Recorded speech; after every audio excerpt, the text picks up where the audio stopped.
మీకు కొత్తగా మ్యారేజ్ అయిందా? మ్యారేజ్ అయ్యి 2-3 సంవత్సరాలు అయ్యి మీకు సంతానం కలగట్లేదా? ఎక్కువ మంది మాకు పేషెంట్స్ అబ్బాయిలలో చాలా మంది ఇదే ప్రాబ్లం చెప్తుంటారంటే, సార్ మాకు రీసెంట్గా మ్యారేజ్ అయింది, 2 years అయింది సార్, ఇంకా 3 years అయింది, పిల్లలు కలగట్లేదు.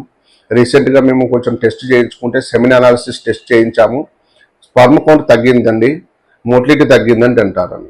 ఇప్పుడు స్పర్మ్ కౌంట్ తగ్గినా కూడా చాలా మంది ఏం చేస్తుంటారు అంటే, కొంతమంది ఐవీఎఫ్ ట్రై చేస్తారండి. అంటే తొందరగా సంతానం కలగాలనే ఉద్దేశంతో ఐవీఎఫ్కి వెళ్తుంటారు. ఈ ఐవీఎఫ్కి వెళ్ళడం వల్ల కూడా మనకు రిస్క్ ఫ్యాక్టర్స్ అనేది ఎక్కువగా ఉంటాయి. అలాగే మన సక్సెస్ రేట్ కూడా 30 to 40% వరకు సక్సెస్ ఇస్తారండి. కానీ మన వైభవ్ హోమియోపతి క్లినిక్లో కాన్స్టిట్యూషనల్ పద్ధతి ద్వారా మనం ఈ స్పర్మ్ కౌంట్ ట్రీట్మెంట్ తీసుకుంటే మనం 70% అబౌవ్ సక్సెస్ ఉంటుందండి.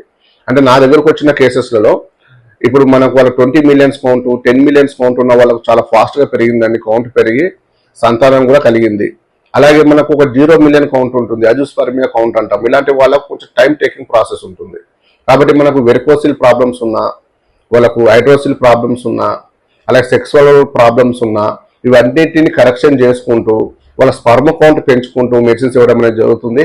కాబట్టి మీకు ఇన్ఫర్టిలిటీ ప్రాబ్లమ్, సంతానం ప్రాబ్లం ఉన్నట్లయితే అబ్బాయిలలో ఒకసారి వెంటనే మన వైభవ్ హోమియోపతి క్లినిక్కి సంప్రదించండి.